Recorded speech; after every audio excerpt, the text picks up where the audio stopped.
Bismillahirrahmanirrahim. Assalamualaikum warahmatullahi wabarakatuh. Waalaikumsalam. Pada kesempatan siang ini, insya Allah kita akan presentasi mata kuliah teknologi proses pangan terkini yang diampu oleh Profesor Dr. Insinyur Salengke.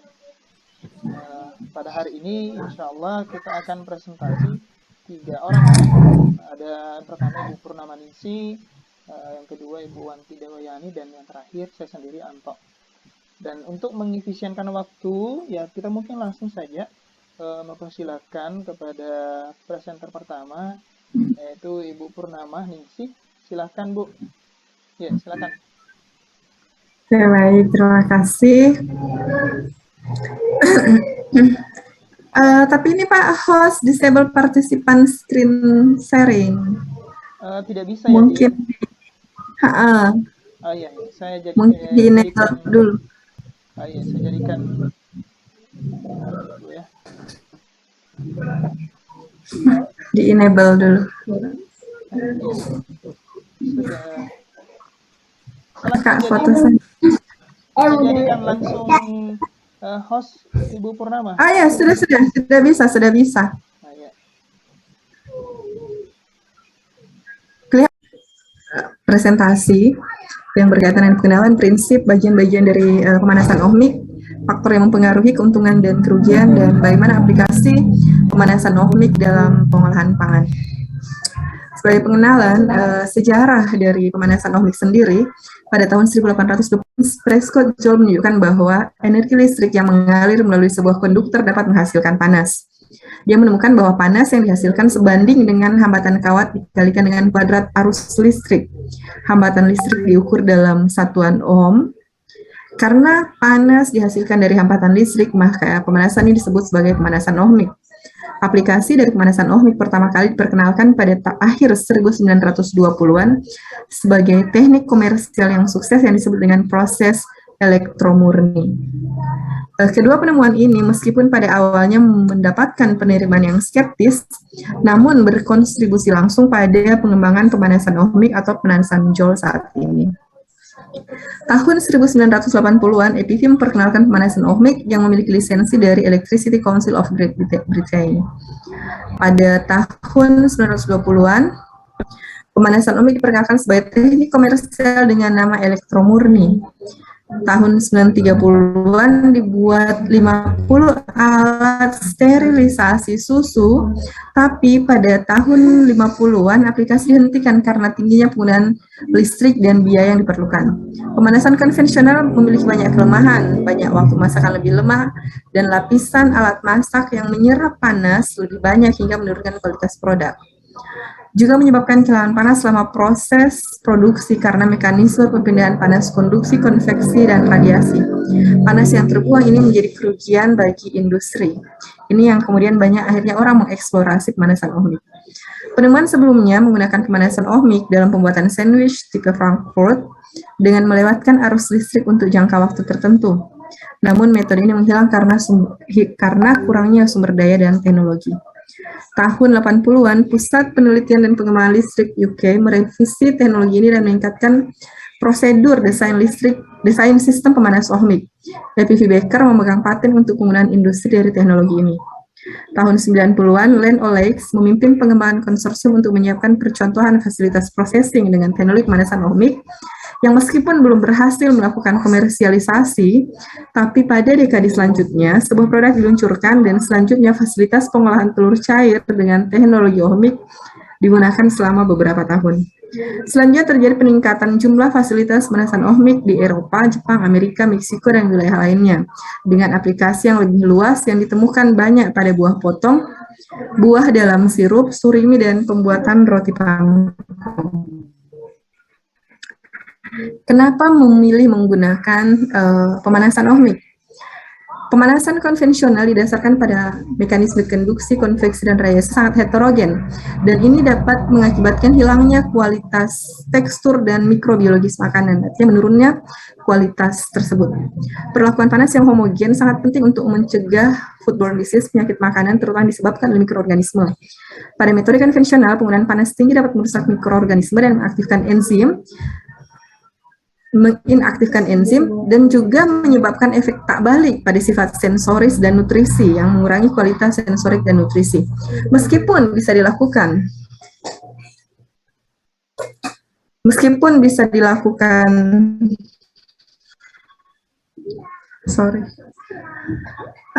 fortifikasi, namun sifat sensorik awal itu sulit untuk didapatkan sama seperti sifat awal sebelum pemanasan.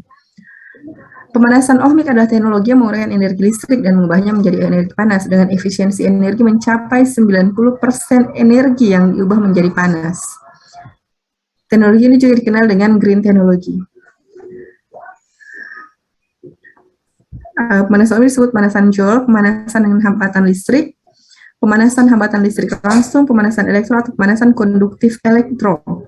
Dalam proses pemanasan ohmik, komponen makanan menjadi elemen sirkuit listrik yang melaluinya arus bolak-balik mengalir, menghasilkan panas dalam makanan berdasarkan sifat intrinsik hambatan listriknya. Pembangkitan energi sebanding dengan kuadrat medan listrik lokal dan konduktivitas listrik produk. Dengan model pemanasan yang seperti tadi, pemanasan ohmik menghasilkan pemanasan yang cepat dan seragam, yang mengurangi waktu perawatan dan menghasilkan lebih sedikit kerusakan termal pada vitamin, pigmen, dan elemen lainnya dibandingkan dengan pemanasan konvensional. Dalam pemanasan ohmik, suhu partikel yang lebih tinggi daripada cairan dapat dicapai tanpa risiko pengotoran permukaan, perpindahan panas, dan pembakaran produk makanan yang tidak mungkin dilakukan pada pemanasan konvensional. Penelitian di seluruh dunia menunjukkan potensi aplikasi pemanasan ohmik termasuk blanching, penguapan, evaporasi, fermentasi, ekstraksi, sterilisasi, pasteurisasi, dan pemanasan makanan untuk melayani suhu di bidang militer dan misi angkasa jangka panjang.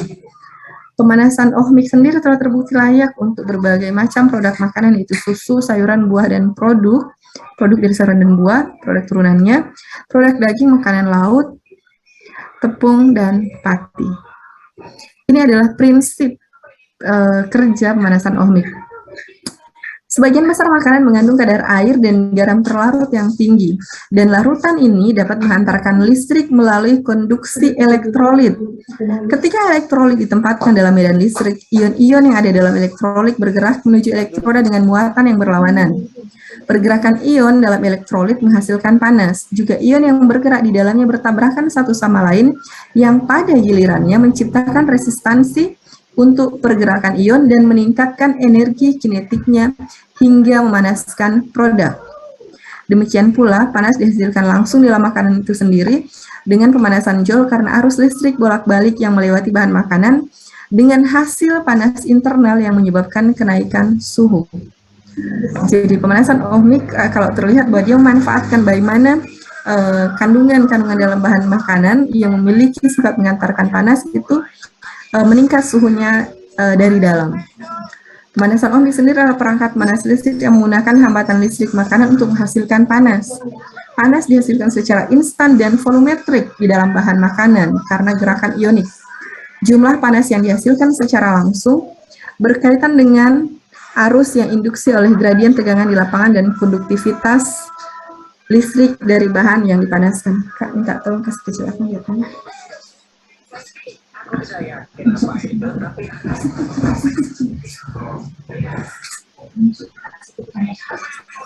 Prinsip dari pemanasan Ohm ini berdasarkan hukum Ohm, di mana voltage sama dengan arus listrik dikalikan resistensi atau hambatan.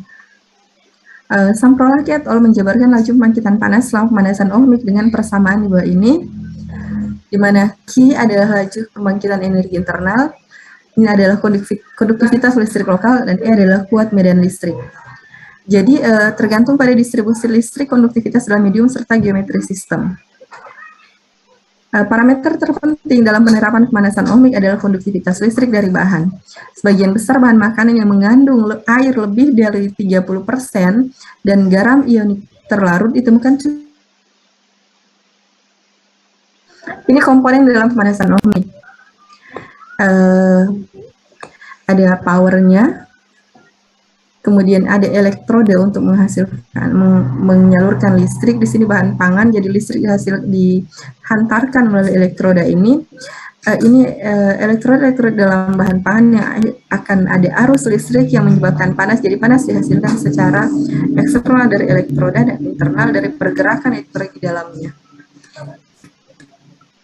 Ini ketika dihubungkan dengan komputer untuk melihat hasil dari apakah parameter suhu ataupun hal lain yang berkaitan dengan parameter penilaian pemanasan ohmik.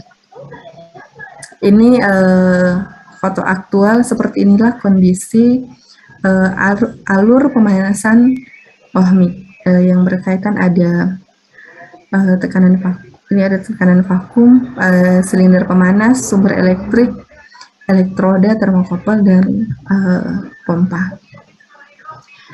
Ada faktor ekstrinsik yang mempengaruhi pemanasan ohmik. Yang pertama adalah konduktivitas elektrik.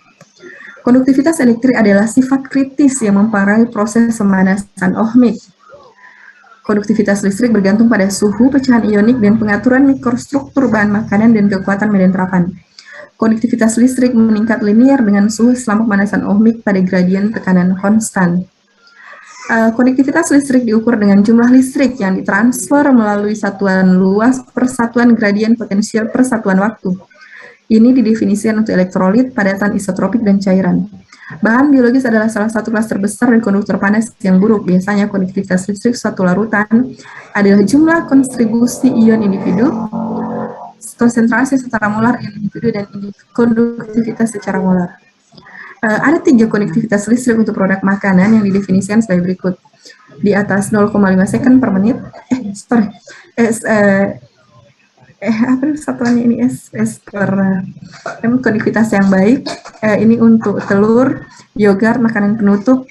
Kemudian 0,005 sampai 0,05 itu rendah, yang membutuhkan medan listrik yang lebih tinggi seperti margarin, selai, jelly, selai jeruk, bubuk. Kemudian kecil dari 0,05 konduktivitas.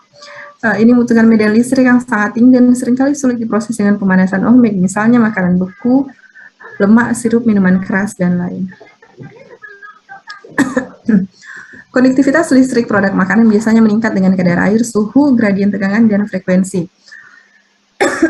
Variasi ini adalah hasil peningkatan mobilitas ion pada suhu tinggi dan merupakan fungsi dari konsentrasi ion individu yang diwakili oleh koefisien difusi. Untuk berbagai produk makanan, sebagian besar penulis menemukan hubungan linier antara suhu dan konduktivitas listrik. Pengecualian untuk aturan ini adalah produk makanan seluler seperti sayuran, buah, dan daging, dan produk dehidrasi dalam larutan. Meskipun banyak jaringan tumbuhan dan hewan mengandung 60-90% air, beberapa jaringan mengandung lebih sedikit air dan ion daripada yang lain. Karena membran sel adalah isolator listrik, aliran arus dibatasi terutama pada cairan antar sel. Bahan makanan seluler menampilkan konsentrasi ion ekstraseluler dan intraseluler yang tinggi, yang memberikan konduktivitas listrik yang tinggi ke larutan yang bergerak melalui dinding sel ke dalam mikrotubulus. Dinding sel juga relatif kaku tetapi sangat permeabel terhadap zat terlarut dan air. Karena resistivitas listrik tinggi dan ketebalan bervariasi antara sel tumbuhan yang dapat mencapai beberapa mikrometer, konduktivitas listrik rata-rata ekivalen sangat rendah untuk dinding sel dibandingkan dengan larutan. Ini adalah tabel konduktivitas elektrik beberapa produk.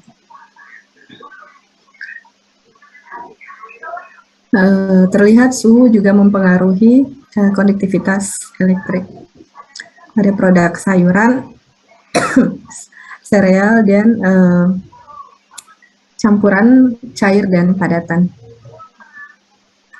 Kemudian ini pada produk daging. Faktor selanjutnya yang mempengaruhi pemanasan ohmik adalah frekuensi dan bentuk gelombang. Lima dan kawan-kawan tahun 99 menunjukkan bahwa mengubah frekuensi dan bentuk gelombang arus bolak-balik yang diterapkan mempengaruhi laju pemanasan. Lakakula tahun 2004 melaporkan bahwa menurunkan frekuensi bolak-balik secara signifikan meningkatkan jumlah minyak yang diekstraksi dengan pemanasan ohmik. Menurunkan frekuensi bolak-balik meningkatkan stabilitas enzim dan proses lainnya. Frekuensi yang digunakan untuk aplikasi pemanasan ohmik makanan diklasifikasikan dari 50 Hz sampai 60 Hz sebagai frekuensi rendah. Elektroporasi membran sel cepat dihasilkan dari frekuensi yang terlalu rendah. Akibatnya, konduktivitas listrik tiba-tiba meningkat, mempengaruhi tekstur produk jadi. Penggunaan frekuensi tinggi dapat mengurangi elektroporasi membran sel, tapi dapat sangat meningkatkan waktu yang dibutuhkan untuk mencapai suhu yang dibutuhkan. Listrik juga meningkat secara signifikan dalam panjang gelombang ketika bentuk gelombang yang digunakan adalah sinusoidal atau gelombang sinus dan segitiga gelombang seperti gergaji dibandingkan dengan gelombang kuadrat 4 Hz. Faktor selanjutnya adalah ukuran dan konsentrasi partikel. Palaniapan dan Sastry melaporkan bahwa konduktivitas listrik menurun sebagai partikel ketika ukuran partikel meningkat. Sastry dan Palaniapan melihat juga bahwa waktu pemanasan meningkat dengan konsentrasi Kubus-Wortel. Dengan bertambahnya ukuran partikel, maka daya hantar listrik bahan akan menurun. Ini menurut Kumar tahun 2018. Bahan dengan ukuran partikel kurang dari 5 mm dapat berdampak pada konduktivitas bahan. Namun, ukuran partikel memiliki pengaruh yang signifikan terhadap konduktivitas listrik bahan partikel besar, 15-25 mm, yang mempengaruhi laju pemanasan proses. Ketika partikel padat tersuspensi dalam media cair dengan daya hantar listrik yang sama, komponen material dengan kapasitansi panas lebih rendah dipanaskan lebih cepat. Bahan dengan berat jenis dan panas yang tinggi cenderung membutuhkan waktu yang lebih lama untuk mencapai suhu yang diinginkan. Bahan cair dengan viskositas tinggi cenderung lebih cepat panas dibandingkan bahan dengan viskositas rendah. Bahan dengan konsentrasi partikulat padat yang lebih tinggi biasanya memiliki laju pemanasan yang lebih cepat. Hal ini dikarenakan semakin banyak partikel yang mengalir melalui arus listrik, sehingga energi panas yang dihasilkan partikel semakin cepat. Faktor lainnya adalah kekuatan medan. Aplikasi kekuatan medan menghasilkan peningkatan gerak fluida melalui kapiler, yaitu berbanding lurus dengan konduktivitas listrik. Medan kekuatan yang lebih tinggi dihasilkan dalam aktivasi mikroba yang efektif. An dan King melaporkan bahwa laju pemanasan meningkat dengan meningkatnya gradien tegangan. Elektroda juga mempengaruhi pemanasan ohmik, di mana elektroda adalah faktor utama kehilangan panas sehingga mempengaruhi efisiensi pemanasan ohmik sistem. Zell melaporkan bahwa semakin tebal elektroda, menurunkan laju kenaikan suhu yang merupakan cerminan dari massa yang lebih besar dan hambatan listrik yang lebih rendah. Mereka juga mengevaluasi berbagai logam seperti stainless steel, titanium, platinum, dan aluminium untuk bahan elektroda yang sesuai. Aluminium yang lebih tipis dilaporkan memberikan suhu tertinggi pada elektroda antarmuka. Elektroda adalah salah satu kemungkinan penyebab kehilangan panas selama pemanasan ohmik dan dapat menyebabkan gradien suhu produk yang terlalu tinggi. Semakin tebal elektroda, semakin rendah tingkat suhu. Hal ini karena massa yang lebih tinggi, hambatan listrik yang lebih rendah. Bahan yang digunakan sebagai elektroda juga dapat mempengaruhi proses pemanasan ohmik. Elektroda titanium memiliki suhu pemanasan yang lebih tinggi dibandingkan dengan stainless steel dengan ketebalan yang sama pada permukaan elektroda. Elektroda aluminium cenderung dielektrolisis sehingga kemungkinan terjadi kontaminasi dengan bahan. Elektroda titanium adalah bahan terbaik dan tahan elektrolisis dengan menawarkan tingkat pemanasan yang optimal. Ini hasil penelitian Kaur dan Singh tahun 2016. Bagaimana mekanisme pemanasan ohmik dalam proses pangan? Taman dan kawan-kawan tahun 2003 meninjau mekanisme efektif arus listrik pada mikroorganisme. Mekanisme aktivitas arus listrik mungkin termasuk gangguan integritas membran bakteri atau elektrolisis molekul pada permukaan sel. Ini yang terlihat sering ditekankan terjadinya elektrolisis molekul pada permukaan sel yang menyebabkan mikroorganisme mati. Ketika tegangan diterapkan, itu meningkatkan energi membran sedemikian rupa hingga peningkatan ukuran pori membran terjadi transisi hingga ke pori hidrofilik di mana difusi bebas dapat terjadi. Hipotesis lain juga disebut kerusakan dielektrik. karena gaya tarik-menarik muatan berlawanan yang diinduksikan pada bagian dalam dan permukaan luar sel, terjadi tekanan kompresi menghasilkan penurunan ketebalan membran. Ruptur irreversibel dapat terjadi. Dugaan yang diterima secara luas terjadinya elektroporasi yang parah. Elektroporasi adalah pembentukan lubang pada membran sel karena adanya tekanan individu ion yang menyebabkan perubahan permeabilitas membran sel karena variasi medan listrik. Jika kekuatan medan listrik krisis terlampaui, pori membran ditembus dan rusak. Permeabilitas ini dapat reversible atau irreversible tergantung pada kekuatan medan listrik, waktu perawatan atau waktu treatment, ukuran sel, muatan permukaan membran, sitoplasma, dan suspensi medium cair. Kekuatan dielektrik membran sel terkait dengan jumlah lipid yang bertindak sebagai isolator yang ada di membran itu sendiri. Pori-pori yang terbentuk dapat bervariasi ukurannya tergantung pada kekuatan medan listrik dan dapat menutup kembali setelah beberapa saat. Hal ini umumnya bersifat potensial membran kritis yang disebabkan oleh medan listrik, menyebabkan inaktivasi mikroba dan sekitar 1 voltas. Pada tingkat ini diperkirakan bahwa permeabilitas membran meningkat sehingga terjadi kematian sel.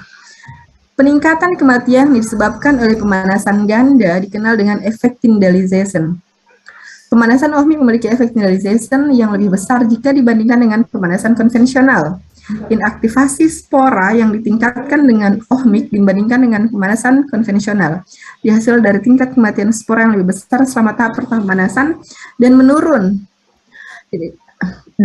yang lebih besar dalam jumlah spora yang hidup segera setelah masa inkubasi yang intervensi proses pemanasan.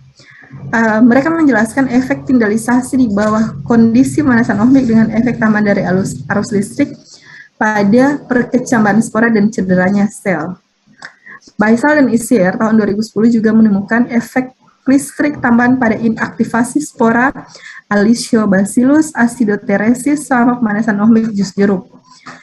Mereka mencocokkan pola pemanasan ohmik dan pemanasan konvensional dan melaporkan nilai D untuk pemanasan ohmik yang secara signifikan lebih rendah dari pemanasan konvensional. Keuntungan dari pemanasan ohmik pertama adalah terjadinya pemanasan yang seragam yang sangat kontras dengan distribusi pemanasan gelombang mikro yang tidak seragam. Yang terpenting, suhu yang dibutuhkan tercapai dengan cepat dan mampu mematikan sistem secara instan. Pemanasan ohmik memiliki efisiensi energi yang tinggi karena penelitian menunjukkan bahwa 90% energi listrik diubah menjadi panas. Pemanasan ohmik juga dapat menghasilkan makanan yang aman dan berkualitas tinggi. Dan untuk memvalidasi proses komersial apapun dengan mendemonstrasikan penerapannya secara eksperimental. Umur simpan makanan yang diproses secara ohmik sebanding dengan produk kaleng dan steril yang diproses secara aseptik. Ini hasil penelitian Verghese tahun 2012 dan Scudder tahun 1988. Pemanasan ohmik dapat digunakan untuk menpasteurisasi, fermentasi, dan mensterilkan makanan. Pemanasan ohmik memiliki biaya perawatan rendah karena kurangnya bagian yang bergerak, juga mengurangi masa atau pengotoran permukaan selama perpindahan panas.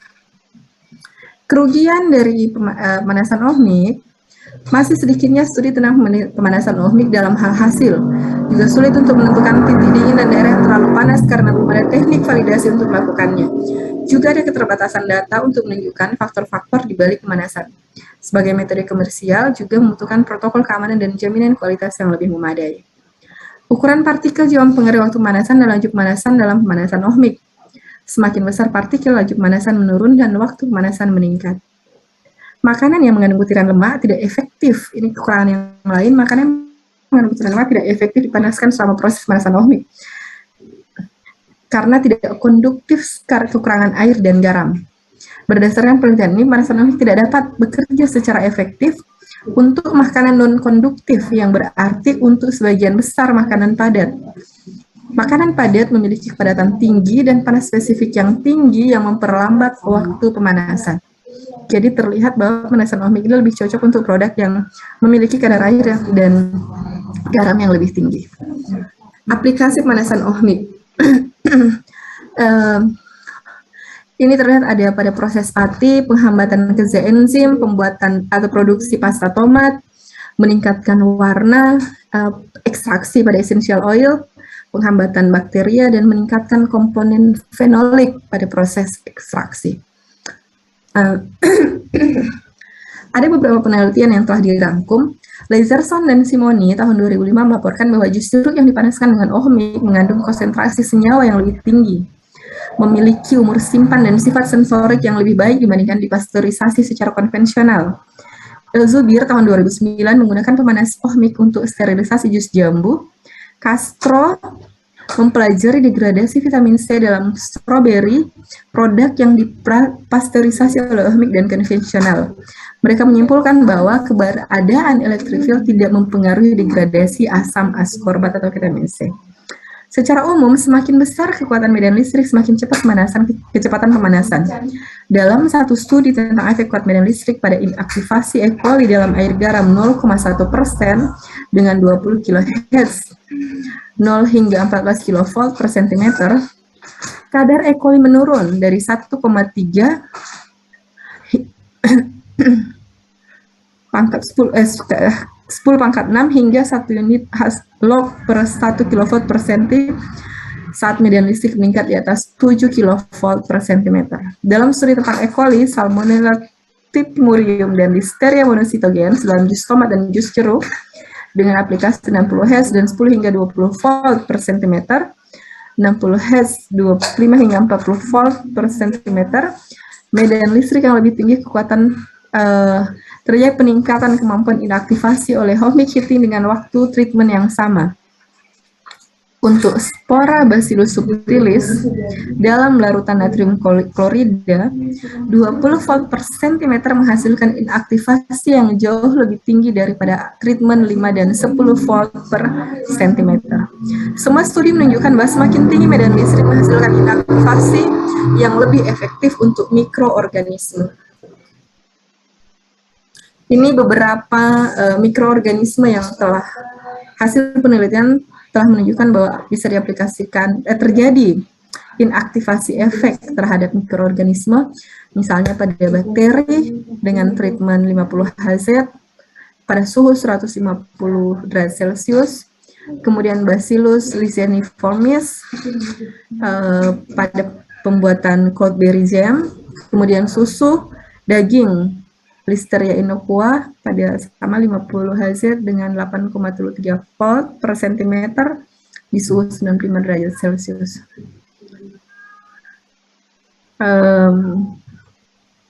Ini selain untuk inaktivasi mikroorganisme atau inaktivasi enzim, juga ada berbagai penelitian untuk proses pengolahan, termasuk untuk pasta, pengolahan pasta. Ini ada use of ohmic heating as an alternative method for cooking pasta, Turwood tahun 2020. Ohmic heating dioperasikan pada 4 voltase 10, 20, 30, dan 40. Konduktivitas elektrik dihitung berdasarkan strain suhu 22 hingga 95 derajat Celcius, yang menghasilkan di sini pada kesimpulan terlihat bahwa penggunaan ohmic heating tidak menyebabkan efek negatif pada parameter kualitas pasta yang dihasilkan, dan memiliki positif efek terhadap waktu dan energi, penghematan waktu dan energi. Ini beberapa hasil penelitian yang lain, misalnya pre-treatment black garlic, kemudian pasteurisasi jus wortel, dan pre-cooking bakso daging. Ini yang lainnya. Pembuatan jus, corn flour, tepung maizena ya, tepung jagung, kemudian juga pada ekstraksi polifenol dari pine prone residue. Ini pustaka yang saya gunakan untuk menyusun makalah ini. Demikian, terima kasih banyak. Mohon maaf atas kekurangannya. Assalamualaikum warahmatullahi wabarakatuh. Ya, sekian tadi presentasi dari Ibu Purnama Ningsi. Ya, selanjutnya siapa lagi, Ibu Wanti ya? Bisa, what disable participant screen sharing.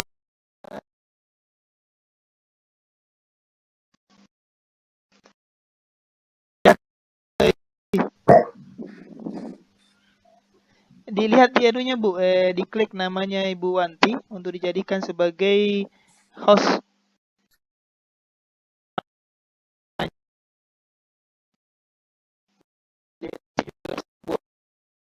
Bagaimana? Belum di stop. Make host. Iya, iya. Oke, sudah.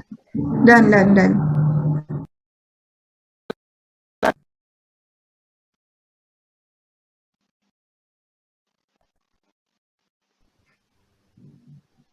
Terima kasih Pak Anto ya. Assalamualaikum warahmatullahi wabarakatuh. Waalaikumsalam warahmatullahi wabarakatuh. Ya, akan membawakan materi dari teknologi pangan terkini yang berjudul High Pressure Processing. Outline dari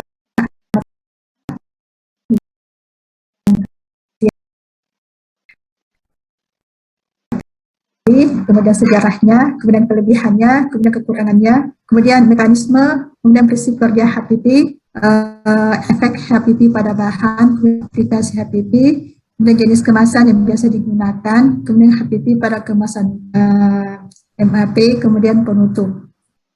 Pendahuluan metode pengawatan secara fisik dengan pemanasan atau thermal processing masih merupakan metode yang paling banyak digunakan dalam industri pengolahan makanan hingga sekarang ini. Dengan metode ini, bahan makanan yang diproses mengalami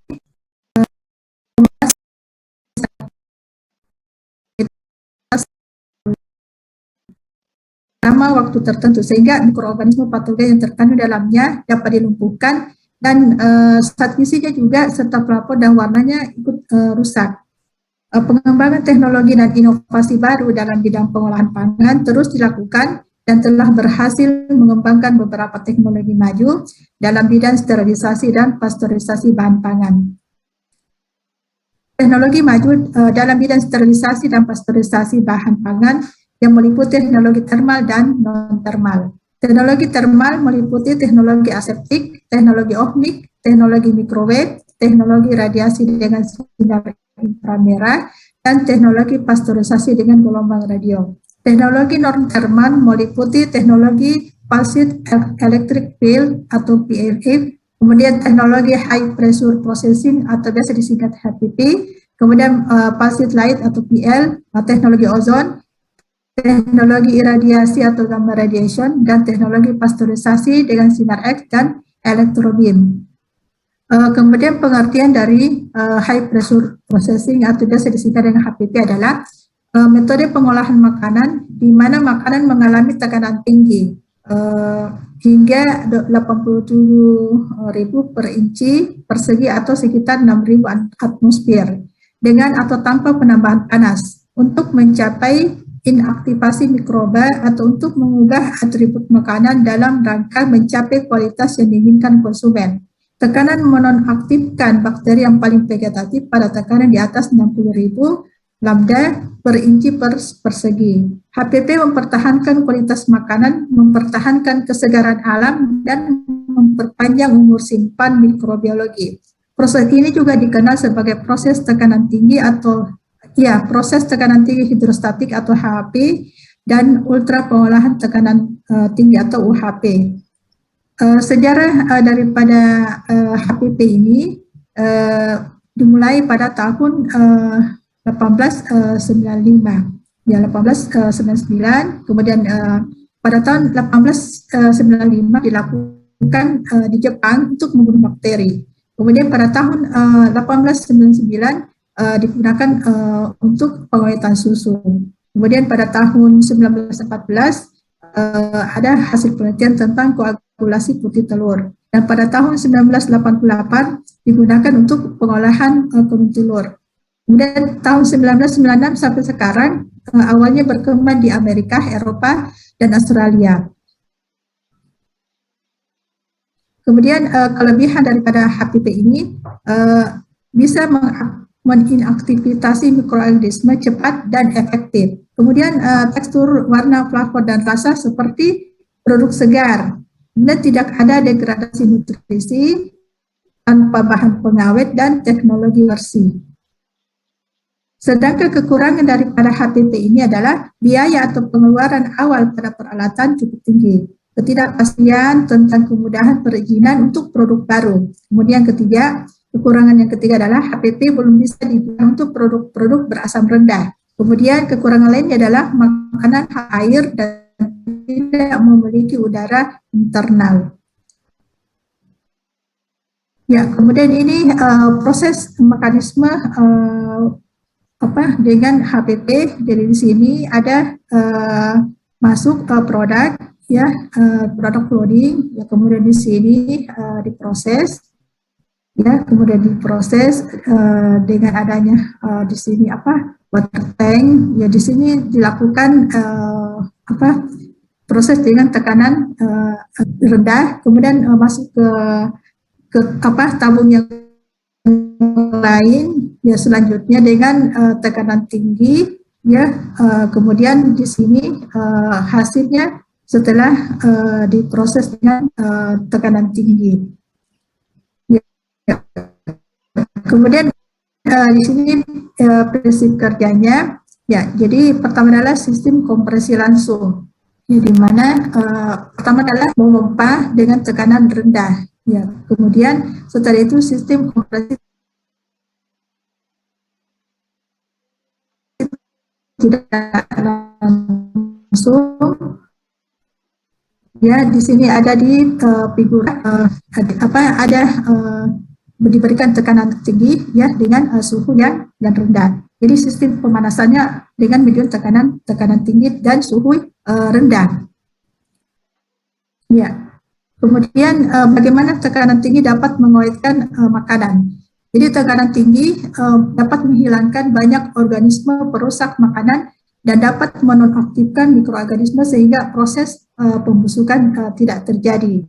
Jadi di sini ada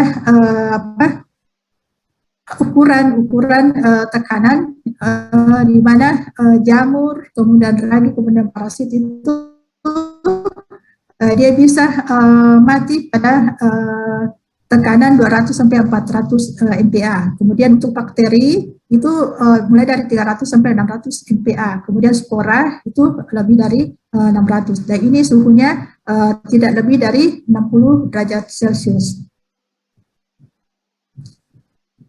Ya, jadi ini bahan-bahan. Jadi ini ada bahan-bahan di mana dipergunakan untuk menggunakan HPP, ya, di mana bahan berbeda tekanan presurnya. Jadi seperti misalnya aprikot, ya, dalam bentuk nektar, kemudian beda dengan orange juice, ya, di mana orange juice itu lebih rendah daripada aprikot nektar. Kemudian ada juga vegetable juice, ya, bentuk jus, ya, kemudian ada juga dalam bentuk slurry, kemudian ada juga dalam bentuk susu. Kemudian efek HPP pada spora bakteri dan sel vegetatif, ya, dan kapang itu efeknya dapat menghilangkan, ya, atau mematikan spora bakteri, sel vegetatif, dan yeast kapang. Tetapi nutrisi bahan pangan itu tetap atau tidak berubah. Jadi ini aplikasi HPP itu yang sudah digunakan adalah yang berbentuk cairan, ya, bentuk cairan dan tidak terlalu asam, ya, seperti misalnya sini jus beverage ini sudah mengandung gula. Kemudian ada juga alpukat, ya, produk alpukat dengan jambu, ya, kemudian daging, kemudian ada juga seafood, produk seafood, ya, kemudian ada juga salad, ya, kemudian ada juga jenis-jenis kosmetik, ya, kemudian makanan hewan, kemudian produk susu, kemudian untuk produk-produk bayi. Kemudian kemasannya itu kebanyakan itu kemasannya itu MAP, ya. Jadi sini ada botol. Jadi sebenarnya kemasannya itu bisa kemasan plastik, ya, kemasan plastik. Ya, kemudian ada juga dalam bentuk pouch, ada juga dalam bentuk sudah divakum, ya, sudah divakum. Ya, kemudian penutup, ya jadi bahan hasil pertanian merupakan bahan pangan yang mudah rusak, sehingga untuk menunda kerusakannya bisa dilakukan pengawetan. Ya, salah satu contoh perlakuan pengawetan modern saat ini yaitu dengan teknologi high pressure processing atau penekanan tinggi. Pengawetan dengan tekanan tinggi bisa mengurangi kehilangan pelapor pada bahan. HPP secara efisien menonaktifkan mikroorganisme dan enzim berbahaya sehingga dapat memperpanjang umur simpan 10 kali lebih lama daripada alat yang lain. Ya, jadi saya kira demikian penyampaian saya, yang lebih dan kurangnya mohon dimaafkan. Assalamualaikum warahmatullahi wabarakatuh. Waalaikumsalam warahmatullahi wabarakatuh.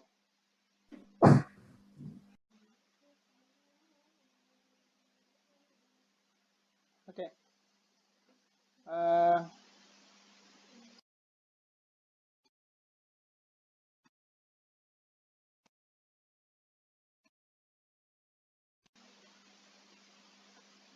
Screen mana ya?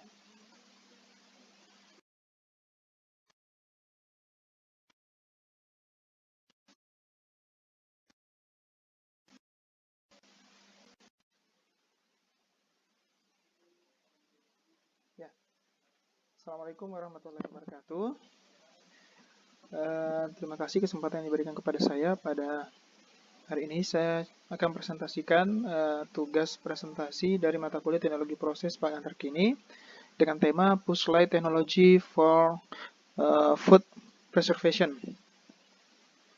Nah, bagian dari IOI yang pertama adalah mekanisme inaktivasi mikrobial, terus yang selanjutnya faktor yang mempengaruhi inaktivasi mikrobial dengan pulse light technology, dan terakhir adalah aplikasi. Yang pertama, pulse light technology merupakan salah satu teknik sterilisasi non-thermal yang digunakan untuk menonaktifkan mikroorganisme pada permukaan makanan.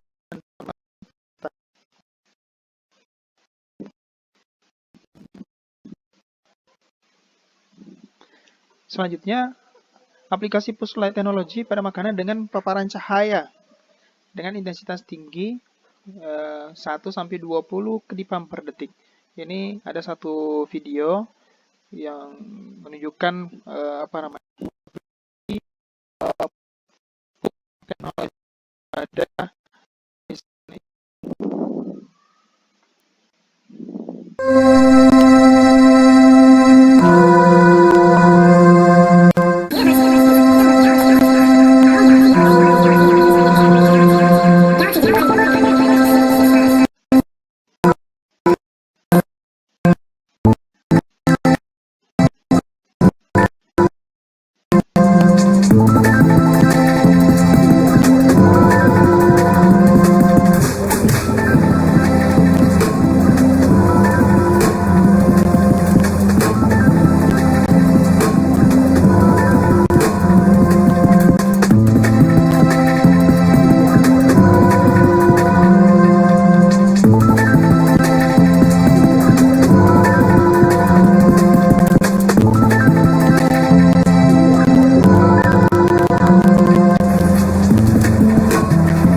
itu tadi potongan video terkait dengan penggunaan pulse light dalam pengawetan ikan ya.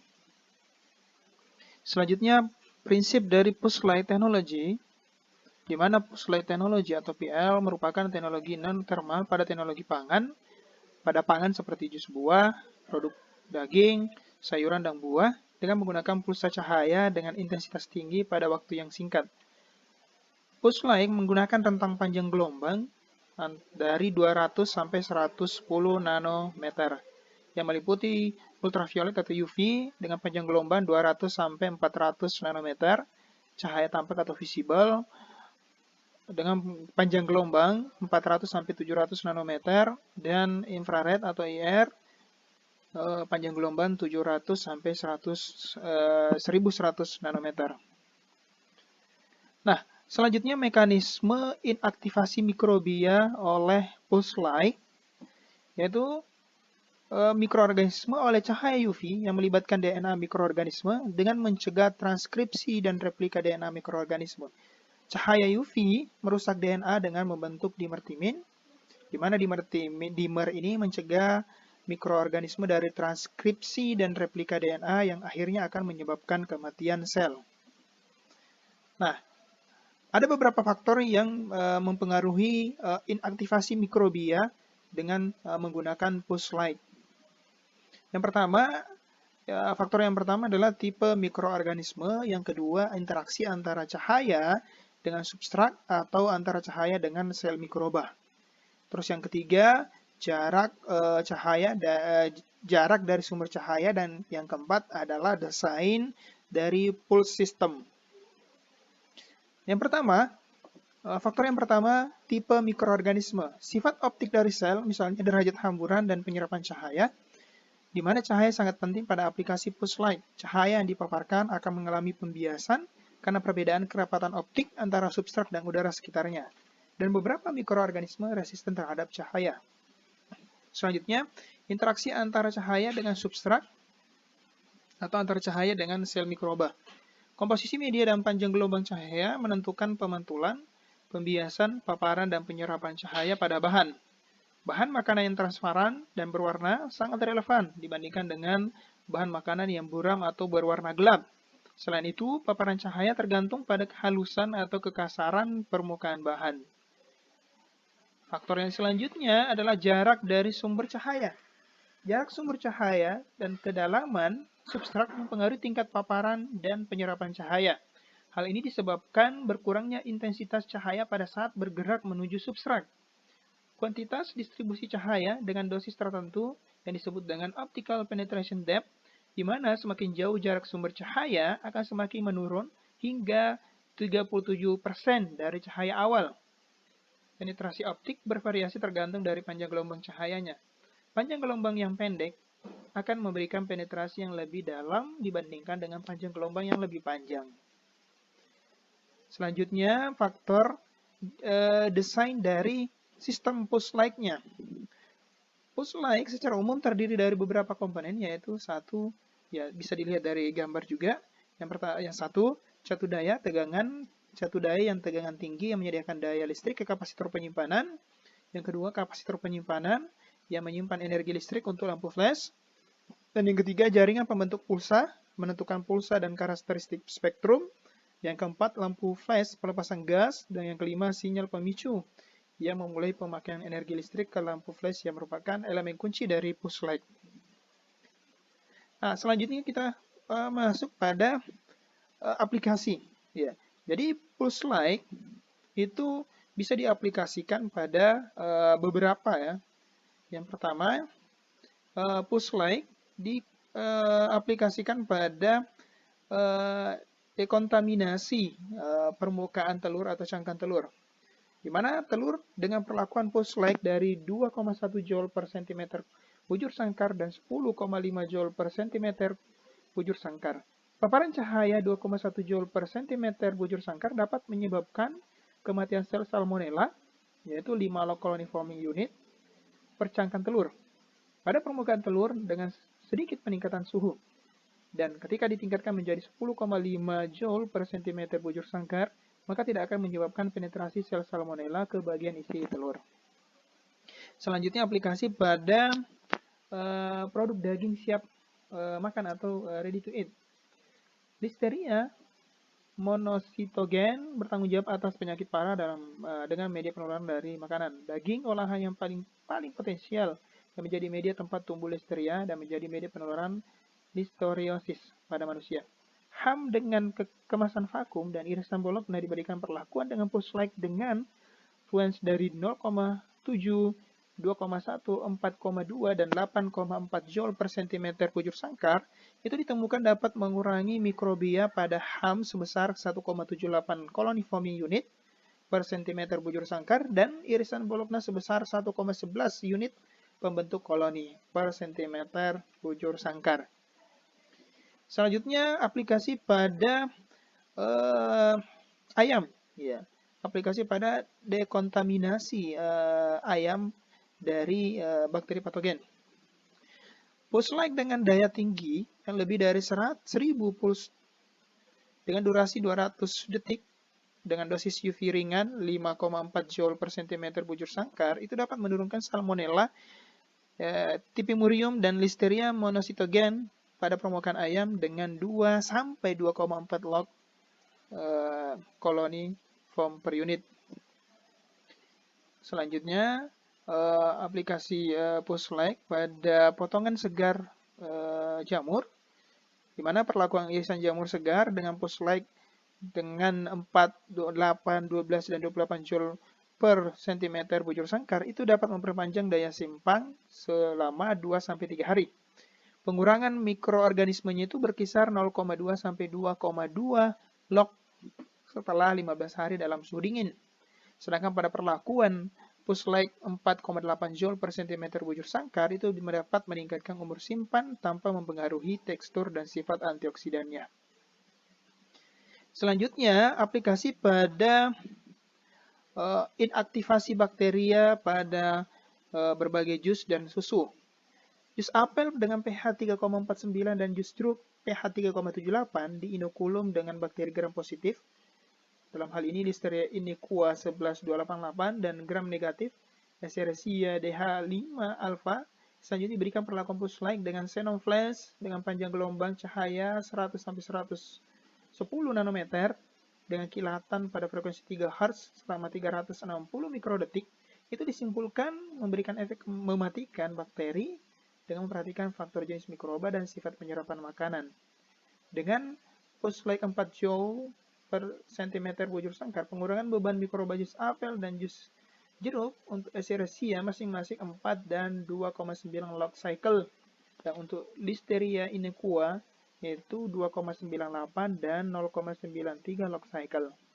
Teknik Pulse-like secara kontinu juga bisa digunakan untuk inaktivasi Staphylococcus aureus dalam susu dan memiliki potensi dalam treatment patogen susu.